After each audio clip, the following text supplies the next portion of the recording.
नमस्कार दोस्तों, वीरोना study point में आपका स्वागत है। अपने जीव विज्ञान की क्लास में 24वां अध्याय चल रहा है, जिसका नाम है मानव का रक्त परिसंचरण तंत्र। इसके अंदर आज अपना टॉपिक रहेगा। इससे पहले वाला टॉपिक था, उसमें हमने रुधिर समूह के बारे में पढ़ा था कि मनुष्य है उसके अंदर कौन कौन से रुधिर समूह पाए जाते हैं, कौन सा रुधिर समूह वाला व्यक्ति किसको रुधिर दे सकता है और किससे प्राप्त कर सकता है। इन सब के बारे में हमने इससे पहले वाला वीडियो था, उसके अंदर हमने अध्ययन किया था। आज का अपना टॉपिक रहेगा रुधिर वर्ग की वंशागति। रुधिर वर्ग की वंशागति।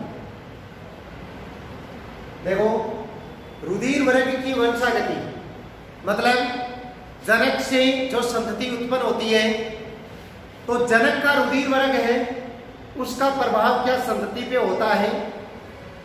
दो जनक हैं, नर एवं मादा, उनका रुधिर वर्ग कौन सा है और उस रुधिर वर्ग से कौन सी संतति पैदा होगी, इन सब के बारे में हम आज अध्ययन करेंगे, जिसको हम क्या बोलते हैं, रुधिर वर्ग की वंशागति। मतलब एक वंश से दूसरे वंश के अंदर रुधिर वर्ग है वो किस प्रकार स्थानांतरित होता है, ये सब आज हम अध्ययन करेंगे। तो देखो, रुधिर वर्ग की वंशागति है, एक वैज्ञानिक है ब्रेनस्टीन। वैज्ञानिक का नाम क्या है? ब्रेनस्टीन, जिसने रुधिर वर्ग की वंशागति का अध्ययन किया। तो देखो, ये प्रश्न यदि पूछा जाता है कि रुधिर वर्ग की वंशागति का अध्ययन किसने किया, तो ब्रेनस्टीन ने रुधिर वर्ग की वंशागति का अध्ययन किया। ठीक है, इसका जवाब अपने को क्या लिख रहे हैं? ब्रेनस्टीन ने रुधिर वर्ग की वंशागति का अध्ययन किया। अब देखो, आप लोगों ने पढ़ा होगा मेंडल के आनुवंशिकी के नियम, एकल संकर संकरण और द्विसंकर संकरण प्रयोग और प्रभाविता पृथक्करण और स्वतंत्र अपयन के नियम, ये आप लोगों ने पढ़े होंगे। तो रुधिर वर्ग की वंशागति किस पर आधारित होती है? मेंडल की आनुवंशिकी के नियम है, उन पर आधारित होती है। रुधिर वर्ग है, उसकी वंशागति किस पर आधारित होती है? मेंडल के आनुवंशिकी के नियम है, उन पर आधारित होती है। और रुधिर वर्ग है, उसकी वंशागति किस पर निर्भर करती है? बहुविकल्पी। रुधिर वर्ग की वंशागति किस पर निर्भर करती है? बहुविकल्पी जो लक्षण होते हैं उनके ऊपर निर्भर करती है। जिनकी संख्या कितनी होती है? बहुविकल्पी लक्षण होते हैं, उनकी संख्या कितनी होती है? 3 होती है। बहुविकल्पी लक्षण होते हैं, उनकी संख्या कितनी होती है? 3 होते हैं। और ये जो 3 होते हैं, इनको हम क्या बोलते हैं? अलील बोलते हैं। इनको हम क्या बोलते हैं? अलील। ठीक है, मतलब जो 3 जीन्स होते हैं, उन जीन्स में से 2 जीन है, वो क्या किसके अंदर पाए जाते हैं? मानव के अंदर पाए जाते हैं। 3 है, उसमें से कितने पाए जाते हैं? 2 पाए जाते हैं अनिवार्य रूप से। अलील है, कौन कौन से होते हैं 3 अलील? IA, IB, ये क्या संकेतांक है? देखो, I जीन्स और ये A, IB व IO। ठीक है, ये क्या होता है इनका संकेतांक? इसको हम छोटे आई से भी लिख सकते हैं, IO। ठीक है, तो ये अलील पाए जाते हैं। कितने पाए जाते हैं? 3। उन 3 में से 2 क्या होते हैं? मनुष्य के अंदर पाए जाते हैं। इन अलीलों को किससे प्रदर्शित करते हैं? IA, IB और IO से प्रदर्शित करते हैं। तो देखो, अपने को क्या लिखना है कि सबसे पहले हेडिंग लगानी है रुधिर वर्ग की वंशागति। ठीक है, उसके अंदर अपने लिखना है कि रुधिर वर्ग की वंशागति का अध्ययन ब्रेनस्टीन ने किया था। रुधिर वर्ग की वंशागति मेंडल के आनुवंशिकी के नियमों पर आधारित है। यह वंशागति बहुविकल्पी लक्षणों पर निर्भर करती है। बहुविकल्पी लक्षणों की संख्या कितनी होती है? 3, मतलब 3 जीन्स पाए जाते हैं। उन 3 में से 2 मनुष्य के अंदर पाए जाते हैं, और ये इन्हें हम क्या बोलते हैं? अलील बोलते हैं। ठीक है, इन बहुविकल्पी लक्षणों को हम क्या बोलते हैं? एलील बोलते हैं, जिन्हें किससे प्रदर्शित करते हैं? आई ए, आई बी और आई ओ से प्रदर्शित करते हैं। अब इन तीन में से दो है वो मनुष्य के अंदर पाए जाते हैं, दो कोई भी हो सकते हैं, ठीक है। इन तीन में से जैसे ये और ये भी हो सकता है, ये और ये भी हो सकता है, ठीक है। अब देखो इनमें क्या होता है, एक तो होता है सहप्रभाविता, एक होता है अपूर्ण प्रभाविता। एक तो क्या होता है? सहप्रभाविता,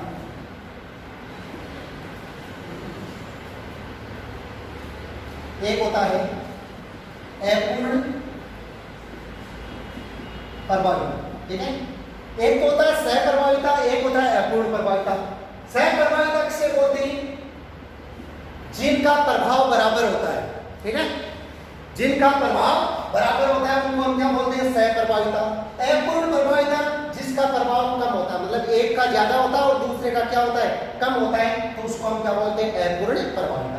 अब देखो जो एलील पाए जाते हैं तीन, आई ए, आई बी और आई ओ, इनमें से आई ए व आई बी ये क्या होते हैं? सहप्रभावी होते हैं, मतलब इन दोनों का प्रभाव बराबर होता है, ना तो किसी का कम होता है और ना किसी का ज्यादा होता है। तो जिस व्यक्ति में ये पाया जाता है, जिस व्यक्ति में ये एलील पाए जाते हैं, समूह पाया जाता है, उसका रुधिर वर्ग क्या होता है? हमेशा ए बी होता है। ये कैसे होता है? अभी हम पढ़ेंगे, आगे सारणी में पढ़ेंगे कि कैसे होता है। तो इसका हमेशा क्या होता है? ए बी होता है। अपूर्ण प्रभाविता क्या होता है? जैसे एक व्यक्ति उसके अंदर आई ए और आई जीरो पाया जाता है, सॉरी आई ओ पाया जाता है, तो इसका ब्लड ग्रुप क्या होगा? ए होगा। क्यों होगा? क्योंकि ये क्या है? अपूर्ण प्रभावी। आई ए क्या होता है? अधिक प्रभावी होता है। आई ए और आई बी दोनों समान रूप से सहप्रभावी, दोनों का प्रभाव बराबर होता है, जबकि इन दोनों से आई ओ का प्रभाव हमेशा क्या होता है? कम होता है, ठीक है। इस कारण से इसको हम क्या बोलते हैं? अपूर्ण प्रभावी। इसको हम क्या बोलते हैं? अपूर्ण प्रभावी। तो देखो ये तो हो गया रुधिर वर्ग की वंशागति। पहले इसका वर्णन कैसे लिखना है, आगे हम इसकी सारणी बना के पढ़ेंगे कि रुधिर वर्ग की वंशागति होती कैसे, ठीक है। देखो रुधिर वर्ग की वंशागति का अध्ययन ब्रेनस्टीन ने अपने प्रयोग में किया। रुधिर वर्ग की वंशागति मेंडल की आनुवंशिकी के नियमों पर आधारित है तथा बहुविकल्पी लक्षण उन पर निर्भर करती है, जिनकी संख्या 3 होती है। इन 3 जीन में से 2 जीन मानव में पाए जाते हैं, जिसे हम क्या बोलते हैं? एलील बोलते हैं, जिसे क्रमशः किससे प्रदर्शित करते हैं? आई ए, आई बी और आई जीरो से, आई ओ से प्रदर्शित करते हैं। इनमें से आई ए और आई बी क्या होता है? सहप्रभावी होता है, और ये क्या होता है? ये होता है अपूर्ण प्रभावी होता है, ठीक है। अब देखो हम किसका अध्ययन करते हैं? सारणी का अध्ययन करते हैं।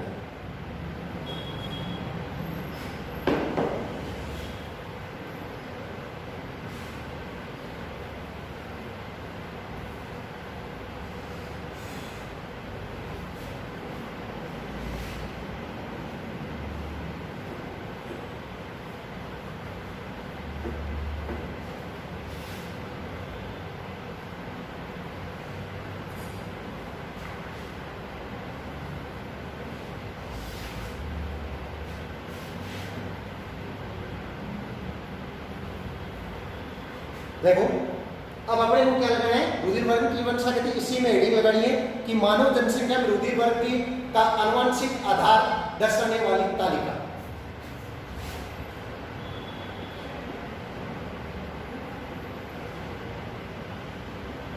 मानव जनसंख्या में रुधिर वर्गों का आनुवंशिक आधार,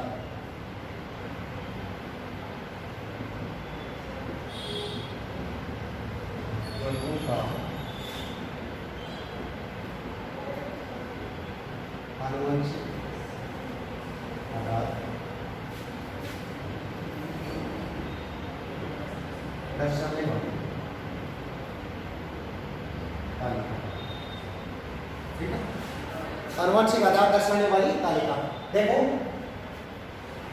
इस तालिका से हमें यह पता चल जाएगा कि जैसे मान लो कि एक नर एवं मादा है, दोनों की शादी होती है, दोनों का विवाह होता है, दोनों का ब्लड ग्रुप क्या है, तो उस ब्लड ग्रुप से पहले ही संतान, जब उनके संतान पैदा होती है उससे पहले ही ये पता चल जाता है कि उनकी होने वाली संतान है उसका ब्लड ग्रुप क्या होगा, ठीक है।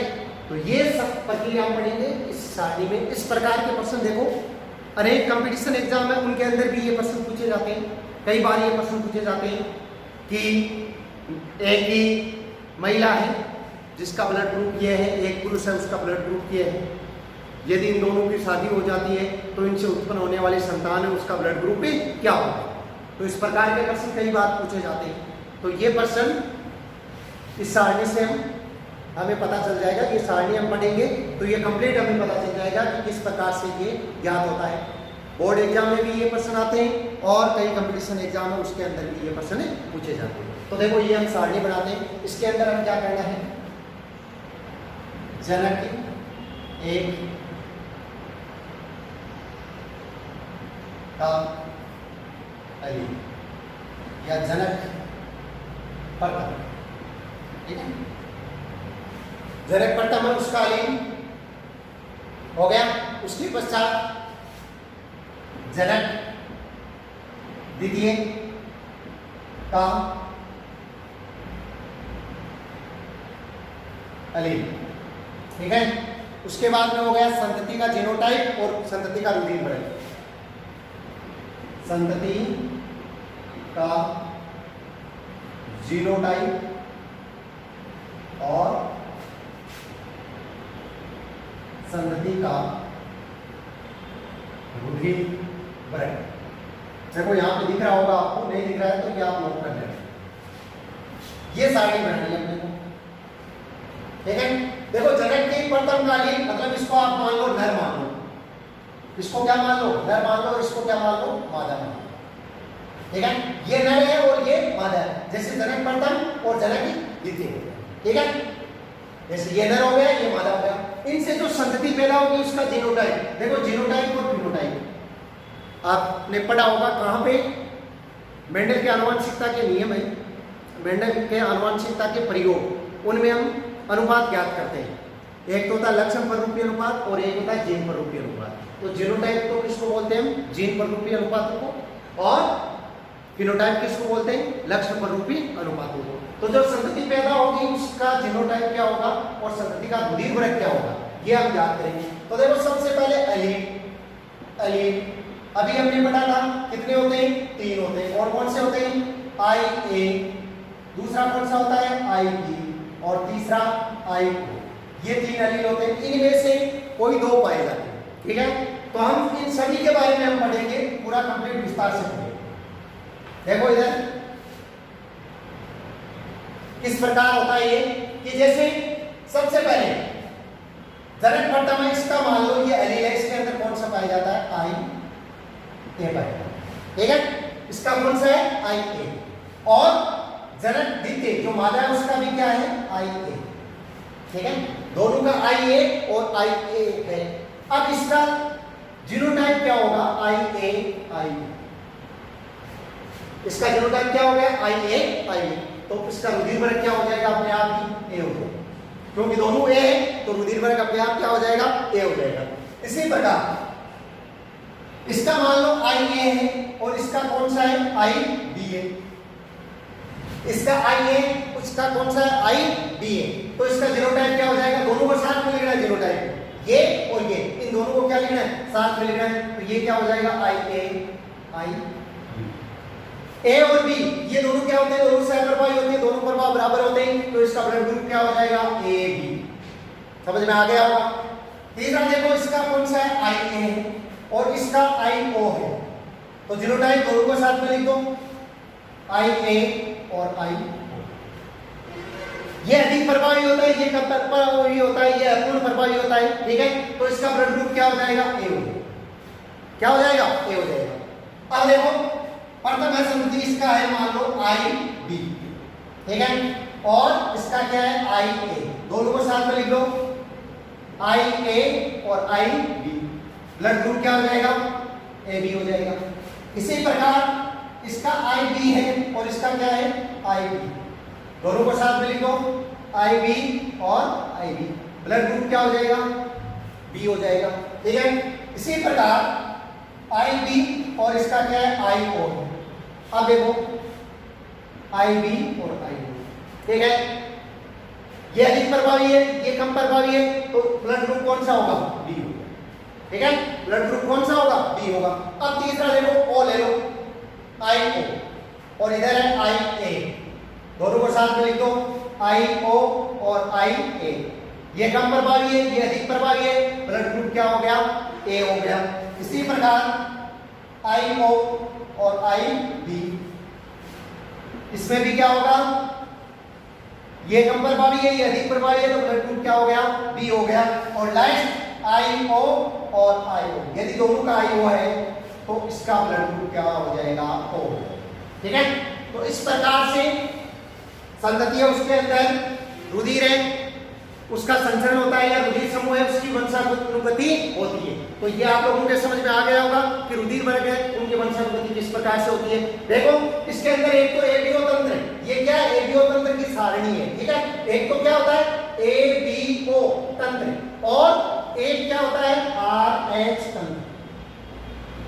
इन दोनों से मिलकर बना हुआ होता है। ठीक है, ये परिसंचरण तंत्र है, वो किससे मिलता है? एबीओ तंत्र और आरएच तंत्र, और इन दोनों के द्वारा ही रुधिर समूह की वंशानुगति होती है। तो एबीओ तंत्र हमने पढ़ लिया है, ये सारी पढ़ेंगे, एबीओ तंत्र की पढ़ाएंगे। अब हम आरएच तंत्र पढ़ते हैं, छोटा सा टॉपिक है, पूरा देखना वीडियो को। आरएच तंत्र बहुत ज्यादा इंपॉर्टेंट और बहुत ज्यादा प्रश्न पूछा जाता है इस आरएच तंत्र के बारे में, ये पढ़ते हैं।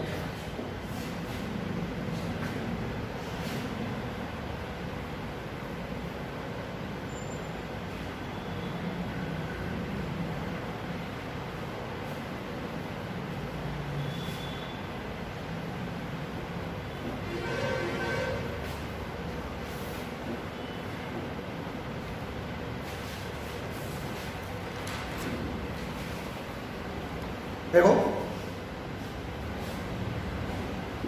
आर एच तंत्र, जिसको हम आर एच, ठीक है, इसका अध्ययन करेंगे हम आर एच तंत्र का।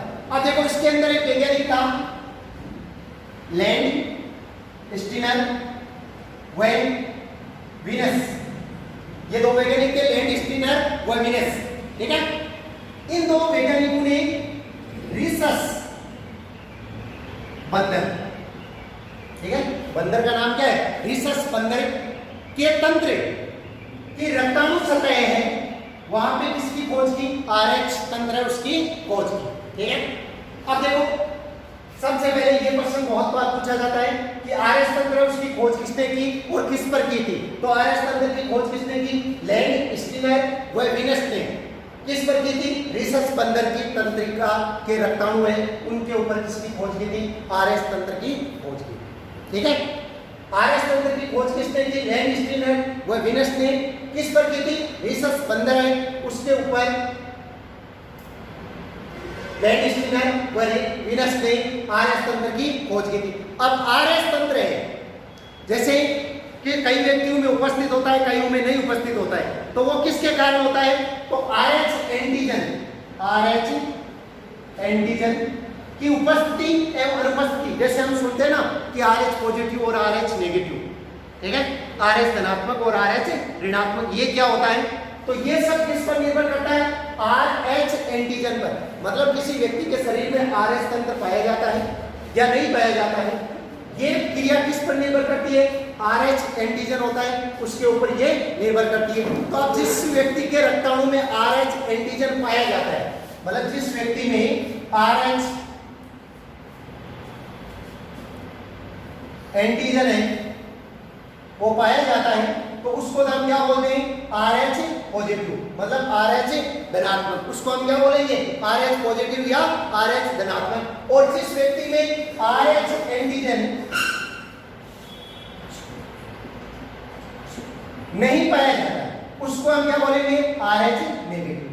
ठीक है, तो ये दोनों बातें याद रखनी है कि जिस व्यक्ति में आरएच एंटीजन पाया जाता है उसको तो हम क्या बोलते हैं? आरएच धनात्मक। और जिस व्यक्ति में आरएच एंटीजन नहीं पाया जाता है उसको हम क्या बोलते हैं? आरएच ऋणात्मक। मतलब जिसके अंदर आरएच तंत्र उसका अभाव होता है उसको हम क्या बोलते हैं? RH negative. अब देखो जैसे भारत के अंदर 93% लोग हैं वो तो क्या है RH पॉजिटिव है और 7% लोग क्या है RH नेगेटिव। तो ये प्रश्न भी पूछा जा सकता है कि 93% लोग तो क्या है RH पॉजिटिव है और 7% लोग क्या है RH नेगेटिव है। देखो दोबारा देख लेना एक बार, RH तंत्र क्या होता है, ये किसका है, जैसे एक तो हमने पढ़ा एडियो तंत्र अभी और ये दूसरा कौन सा है RH तंत्र। तो RH तंत्र है उसकी खोज सबसे पहले लैंड स्किनर और विनेस्ले रिसस बंदर है उसके रक्ताणु है उसके अंदर की थी। इसकी उपस्थिति है अनुपस्थिति किस पर निर्भर करती है, RH एंटीजन पर निर्भर करती है। जिस व्यक्ति में RH एंटीजन पाया जाता है उसको हम RH धनात्मक बोलते हैं और जिस व्यक्ति में RH एंटीजन नहीं पाया जाता है उसको हम क्या बोलते हैं, RH ऋणात्मक ही बोलते हैं। भारत के अंदर 93% लोग हैं वो किस प्रकार के RH पॉजिटिव हैं और 7% लोग क्या है RH नेगेटिव है। तो आज की अपनी क्लास थी वो इतनी ही थी। आगे के वीडियो है उसके अंदर आपको जो अपने अध्याय चल रहा है मानव कार्य परिसंचरण तंत्र उसमें अभी ये अध्याय बहुत बड़ा है तो आगे का जो आप वीडियो मिलेगा उसके अंदर इसमें आगे का हम अध्ययन करेंगे। धन्यवाद।